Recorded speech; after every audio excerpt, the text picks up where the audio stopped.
Hello students, welcome to Shri Shyam Shikshan Sansthan online classes.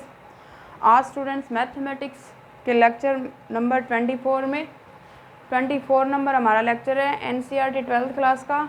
इसमें हम विविध प्रश्नमाला के कुछ नेक्स्ट क्वेश्चंस पे डिस्कशन करेंगे स्टूडेंट्स। प्रीवियस लेक्चर में हमने 8 क्वेश्चन किए थे। आज इसमें क्वेश्चन नंबर 9 से स्टार्ट करेंगे स्टूडेंट्स। हमारा जो क्वेश्चन नंबर 9 है स्टूडेंट्स, उसका स्टेटमेंट है क्वेश्चन नंबर 9। स्टेटमेंट है स्टूडेंट्स इसका, यदि एक मैट्रिक्स का फॉर्म दे रखा है, यदि क्या स्टूडेंट्स यदि x -5 -1, यदि x -5 -1 ये वाला दे रखा है स्टूडेंट्स। एक तो मैट्रिक्स मल्टीप्लिकेशन में, दूसरा 3 × 3 क्रम का दे रखा है 1 0 2 0 2 1 1 0 2 0 2 1 0 2 1 आगे 2 0 3 2 0 3, ठीक है students, into x 4 1 equal to शून्य मैट्रिक्स है। x का मान याद करना है तो x की वैल्यू याद करनी है। अगर स्टूडेंट्स हमें प्रूव करना होता कि इसके इक्वल में ये वाला प्रूव करना है, सिद्ध कीजिए कि इसका जो मान है वो ये वाला आएगा, तब हम सीधा इसकी LHS लेके चल लेते। परंतु अब हमें x की वैल्यू फाइंड करनी है, इक्वेशन रूप में कन्वर्ट करना है। और इक्वेशन कब बनता है? जब किसी भी वेरिएबल के इक्वल में क्या आ जाए, 0 आ जाए, तब वो इक्वेशन बनती है। तब इसको सोल्व करेंगे तो इसको पूरे को लेके चलेंगे, क्योंकि इक्वल में 0 रखना है स्टूडेंट्स इसको। तो सॉल्यूशन देखिए स्टूडेंट्स इसका। तो सबसे पहले क्या करेंगे, इन मैट्रिक्स का मल्टीप्लिकेशन संभव है या नहीं है वो देखेंगे। ये क्या है स्टूडेंट्स, 1 × 3 क्रम का एक पंक्ति है, 3 कॉलम है, और इधर ये 3 × 3 क्रम का है, और ये वाला 3 × 1 क्रम का है। तो इनका मल्टीप्लिकेशन पहले संभव है स्टूडेंट्स। पहले यहाँ तक मल्टीप्लिकेशन करेंगे, दो का गुणा करते हैं, तो 1 × 3 3 × 1, तो 1 × 3 क्रम का मिलेगा, हमें कुछ इस रूप का मिल जाएगा यहाँ से। तो सॉल्यूशन देखिए स्टूडेंट्स इसका, x की वैल्यू फाइंड करनी है, x -5 और -1 मल्टीप्लिकेशन में है 1 0 2 0 2 1 2 0 3, ये वाला है। इधर है स्टूडेंट्स x 4 1 इक्वल टू हमारा है शून्य मैट्रिक्स, ठीक है स्टूडेंट्स, ये वाला है। क्या करना है स्टूडेंट्स, अब इसको सोल्व करने के लिए मल्टीप्लिकेशन करेंगे, पहली पंक्ति ये पहला कॉलम, ऐसे चलना है स्टूडेंट्स हमें। तो x आएगा x 0 -2, x -2 आ गया स्टूडेंट्स पहला एलिमेंट, x -2, ठीक है स्टूडेंट्स। अब आगे 0 माइनस का 10 आ गया, माइनस का 10 और ये 0, आगे x मतलब 2x आ गया स्टूडेंट्स, 2x ये माइनस का 5, 2x माइनस का 5 मतलब 2x माइनस का 5 और ये वाला माइनस का 3, ये वाला मैट्रिक्स बन गया स्टूडेंट्स। इनटू मल्टीप्लिकेशन हो गया, आगे है x 4 1 इक्वल टू आ गया हमारा शून्य मैट्रिक्स, ठीक है स्टूडेंट्स।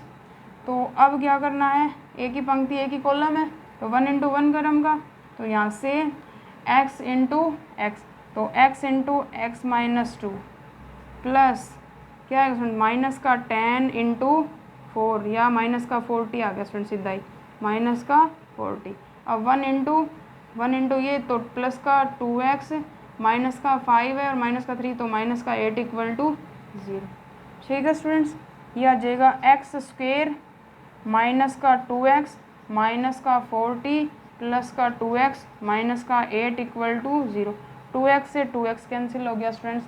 तो x² माइनस का 40 है, माइनस का 8 है, माइनस का 48 equal to 0, x² equal to आ गया 48, x इक्वल टू आ गया स्टूडेंट्स √48, प्लस माइनस का √48 है, रूट निकाल लेंगे, 4√3 होता है स्टूडेंट, 16 × 16 × 48 होता है स्टूडेंट्स ये।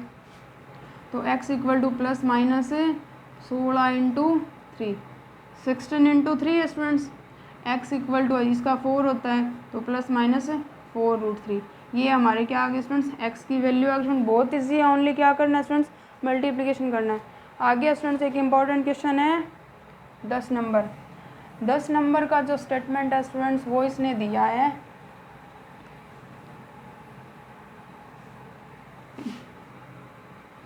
क्वेश्चन नंबर 10 का स्टेटमेंट है कि एक निर्माता 3 प्रकार की वस्तुओं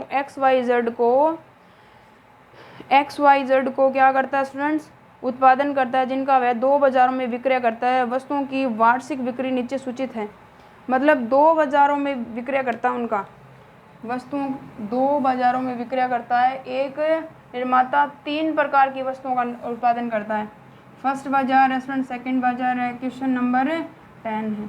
ठीक है स्टूडेंट्स, फर्स्ट बाजार, सेकंड बाजार है। पहले बाजार में 10,000 उत्पादन, फर्स्ट बाजार में 10,000, 2,000 और 18,000। 10,000 दे रखा है स्टूडेंट्स, 2,000 दे रखा है और 18,000 दे रखा है। ठीक है स्टूडेंट्स, आगे दो सेकंड में 6,000, 20,000 और 8,000। 6,000 दे रखा है, 20,000 दे रखा है और 8,000। ठीक है स्टूडेंट्स, XYZ ये फर्स्ट बाजार के लिए उत्पादन करता है, ये सेकंड बाजार के लिए X का उत्पादन, Y का उत्पादन और Z का उत्पादन। ठीक है स्टूडेंट्स, यदि 2 प्रकार से करना है इस क्वेश्चन को, यदि XYZ की प्रत्येक इकाई का विक्रय मूल्य, मतलब प्रत्येक वस्तु का मतलब X, Y और Z तीनों जो है स्टूडेंट्स वस्तु, इनका प्रत्येक बाजार में विक्रय मूल्य, प्रत्येक इकाई का मतलब एक वस्तु का विक्रय मूल्य XYZ की प्रत्येक वस्तु का विक्रय मूल्य दे रखा है क्रमशः 2.5, 1.5 और 1। मतलब प्रत्येक वस्तु का जो विक्रय मूल्य स्टूडेंट्स वो वाला दे रखा है। प्रत्येक वस्तु का विक्रय मूल्य क्रमशः XYZ का जो विक्रय मूल्य है 2.5 दे रखा है, 2.5 रुपये है। और आगे है 1.5, आगे है 1 ये विक्रय मूल्य। तो प्रत्येक बाजार में कुल आय आव्यूह बीजगणित की सहायता से ज्ञात कीजिए। मतलब कुल आय ज्ञात करनी है स्टूडेंट्स आव्यूह बीजगणित की सहायता से। तो कुल आय ज्ञात करने के लिए कुल आय कहाँ से प्राप्त होगी, सबसे पहले इसको मैट्रिक्स फॉर्म में आव्यूह फॉर्म में कन्वर्ट करना पड़ेगा स्टूडेंट्स, आव्यूह रूप में लिखना पड़ेगा। तो निम्न सूचना को या निम्न जो भी जानकारी दे रखी है उसको क्या करेंगे, सबसे पहले सॉल्यूशन। ए पार्ट है स्टूडेंट्स ये वाला, इसका ये ए पार्ट दे रखा है कि इनका प्रत्येक वस्तु का विक्रय मूल्य X की प्रत्येक वस्तु का ये, Y की ये और Z की ये, प्रत्येक वस्तु का विक्रय मूल्य जो है स्टूडेंट्स ये वाला है। तो कुल आय ज्ञात करनी है तो क्या करेंगे, सबसे पहले तो दी जानकारी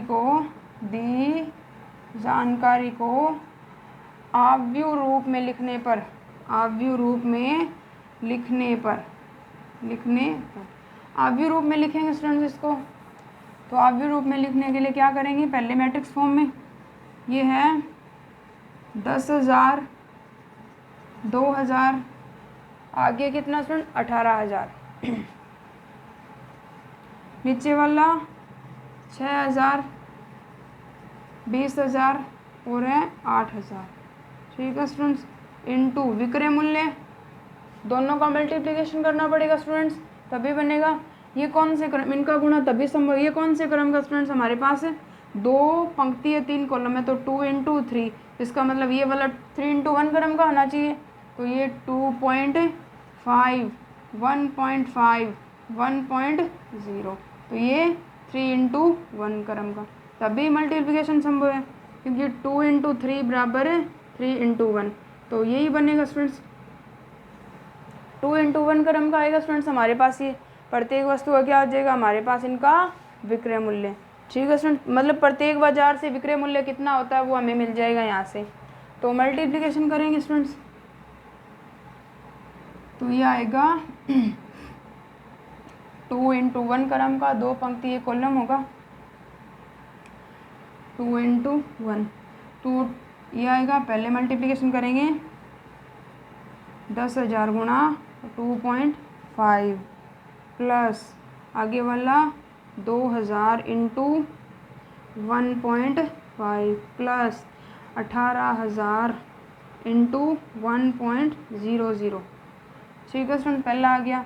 अब दूसरी पंक्ति है यही कॉलम, तो यह आ जाएगा 6,000 × 2.5 प्लस 20,000 × कितना 1.5 प्लस 8,000 × 1.00। ठीक है स्टूडेंट्स, ये वाला आ गया स्टूडेंट्स हमारे पास। तो अब आ जाएगा यहाँ से मल्टीप्लिकेशन करेंगे स्टूडेंट, कितना आएगा 25 ही आएगा स्टूडेंट्स। दो संख्याओं के बाद में क्या स्टूडेंट मल्टीप्लिकेशन है, तो ये आएगा हमारे पास है 25 लिख दिया, 1 2 3 4 5 जीरो है, 1 2 3 4 5 जीरो है, 2 के बाद में पॉइंट है तो 2 कम हो जाए तो यहाँ पे आएगा हमारे पास है 25,000 पॉइंट, ये लिख सकते हैं 0 0। ठीक है स्टूडेंट्स, प्लस कितना आएगा स्टूडेंट्स 30 15 दूनी 30, 1 2 3 4 जीरो है, 1 2 3 और 4 यहाँ पे पॉइंट लग जाएगा, 2 के बाद पॉइंट है स्टूडेंट्स, तो ये आ जाएगा हमारे पास है 2000 इंटू 1.5 है। ठीक है स्टूडेंट्स, आगे आ जाएगा ये पॉइंट है स्टूडेंट्स इधर, प्लस 18 का 18 आएगा स्टूडेंट्स, कि 3 और 2 5, तो 18 1 0 0.00। ठीक है स्टूडेंट्स, अब ये मल्टीप्लिकेशन करेंगे तो ये आएगा 5 छके 30, हासिल लागी 3, 5 छके 25 छके 150 होता है स्टूडेंट्स, तो यह आ जाएगा 150। ठीक है स्टूडेंट्स, 6 5 30, 3 6 दूनी 12 और 3 15, 150।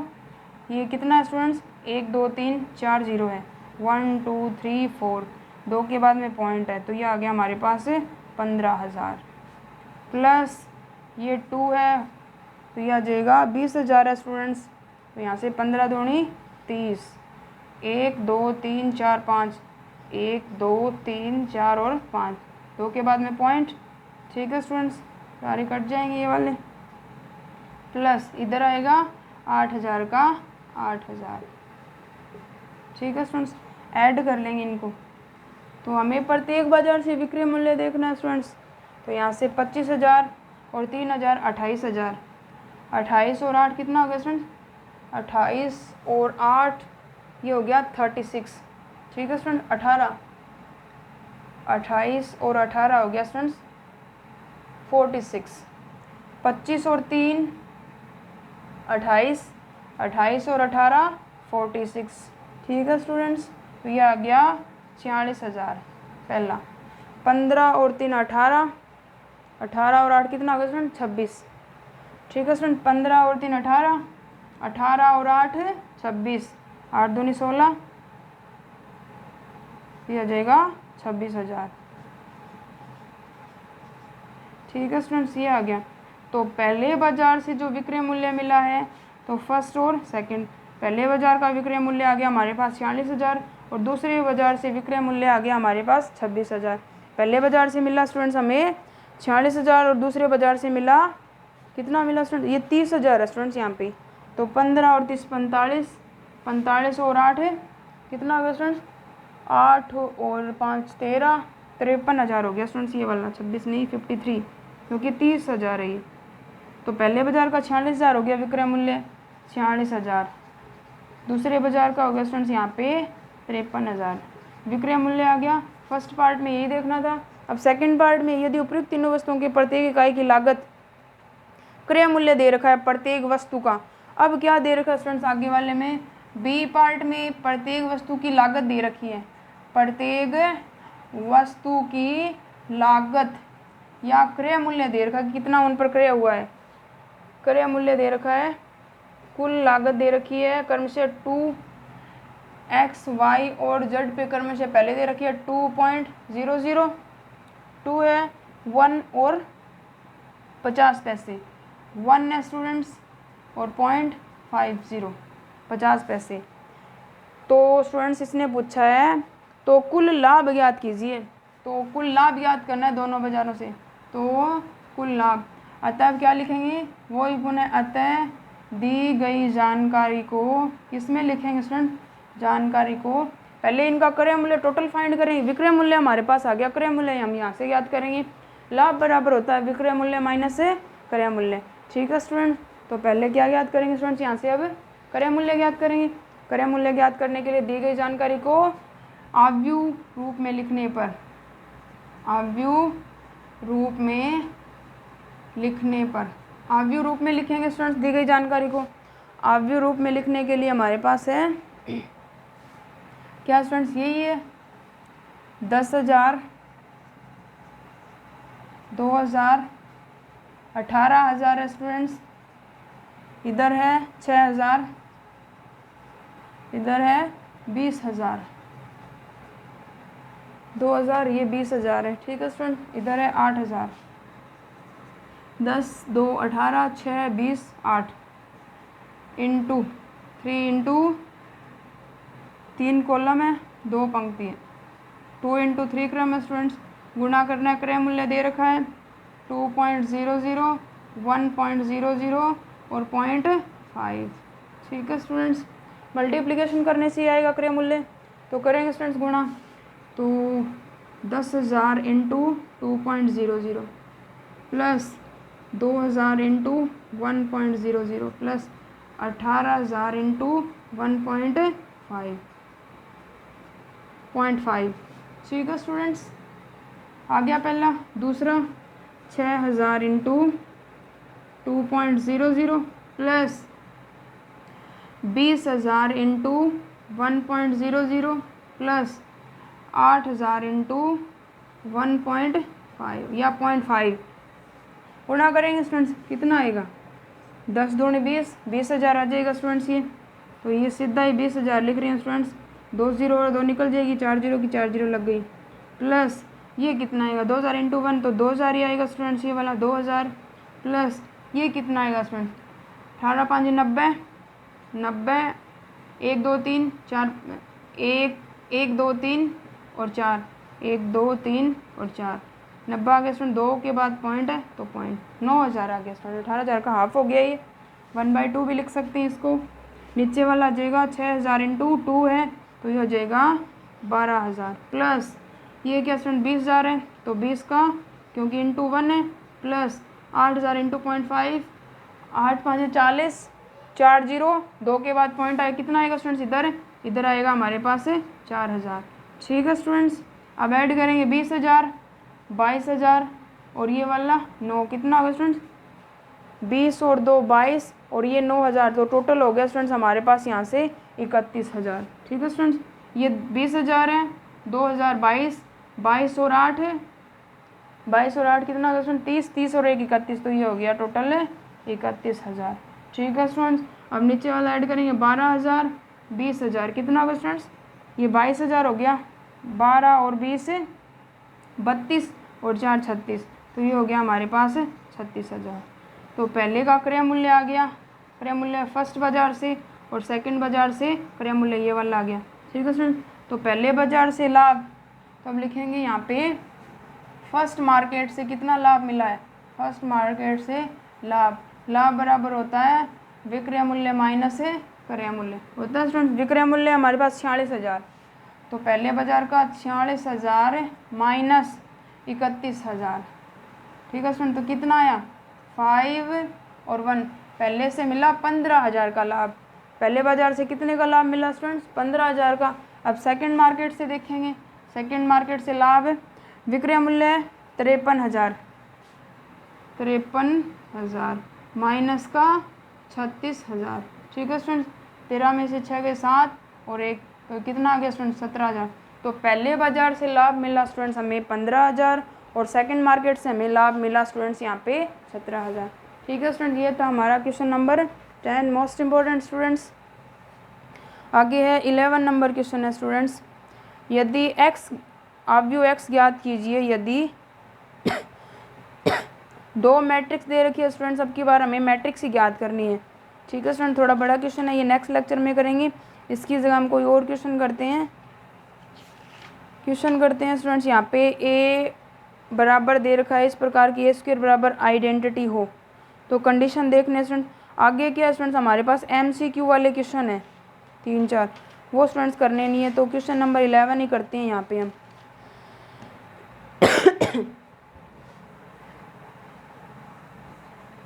क्वेश्चन नंबर 11,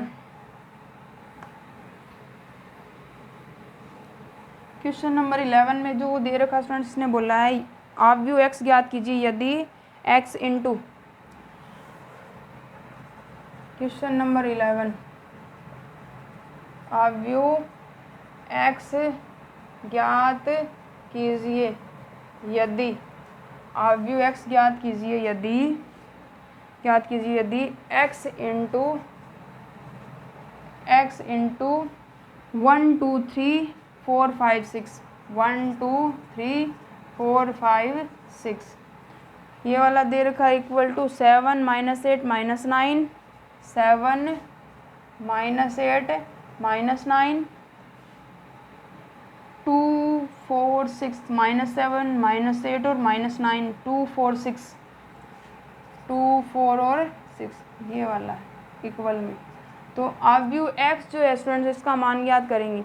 ठीक है स्टूडेंट्स, इसका मान ज्ञात करने के लिए हमें क्या आना चाहिए, हमें मैट्रिक्स का गुणा आना चाहिए स्टूडेंट। गुणा अच्छी तरह हमने आव्यूह मल्टीप्लिकेशन स्टूडेंट्स हमने बहुत अच्छी तरह देख रखा है। आव्यूह मल्टीप्लिकेशन की कंडीशन हमें पता होनी चाहिए कि स्टूडेंट्स आव्यूह मल्टीप्लिकेशन की कंडीशन हमारे पास क्या होती है। ठीक है स्टूडेंट्स, मल्टीप्लिकेशन की फर्स्ट कंडीशन तो यही होती है स्टूडेंट्स कि दो आव्यूह का गुणनफल तभी संभव होता है जब पहली आव्यूह की किसकी संख्या स्टूडेंट, कॉलम की संख्या।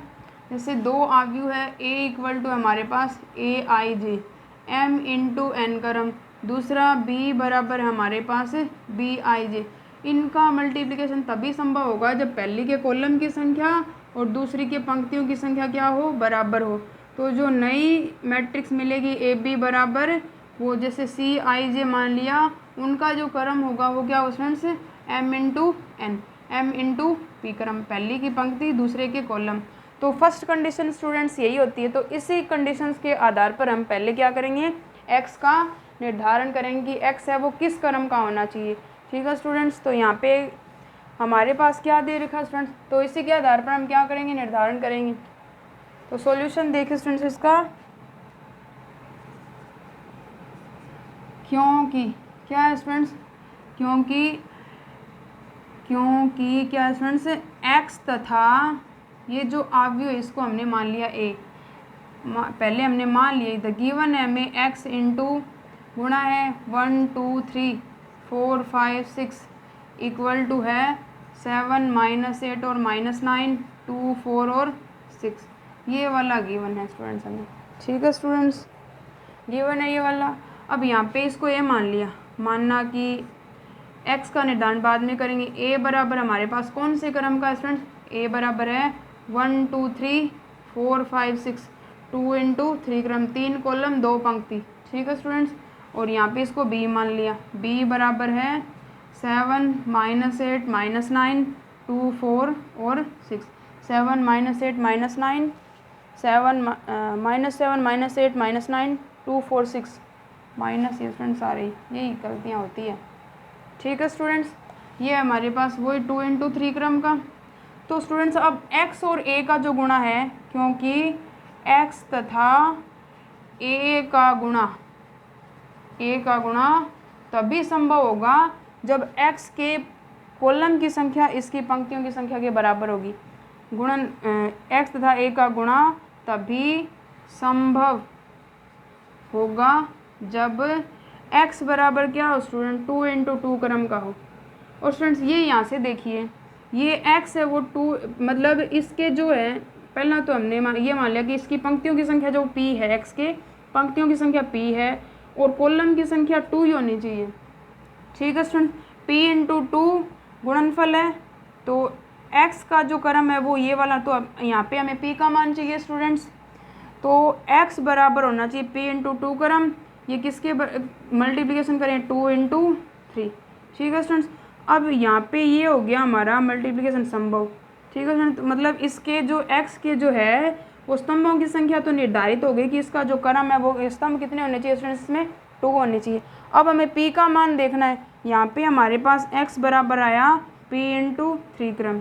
ठीक है स्टूडेंट्स, हमें क्या चाहिए, हमें मैट्रिक्स x चाहिए। मैट्रिक्स x जो है वो कुछ इसी फॉर्म का आना चाहिए स्टूडेंट्स, हमारे पास आना चाहिए स्टूडेंट। तो इसका मतलब है कि पहले की हमारे पास क्या आ गई स्टूडेंट्स, यहाँ पे इनकी पंक्ति तो हमारे पास आ गई p इंटू 2, मतलब इसकी जो कॉलम है x का वो तो हमारे पास हमें चाहिए पंक्तियों की संख्या p इंटू 3 बराबर है स्टूडेंट्स किसके, 2 इंटू 3 के। तो इसका मतलब 3 के बराबर, तो इसका मतलब ये इसकी, तो p का मान कितना होना चाहिए स्टूडेंट्स, यहाँ पे 2।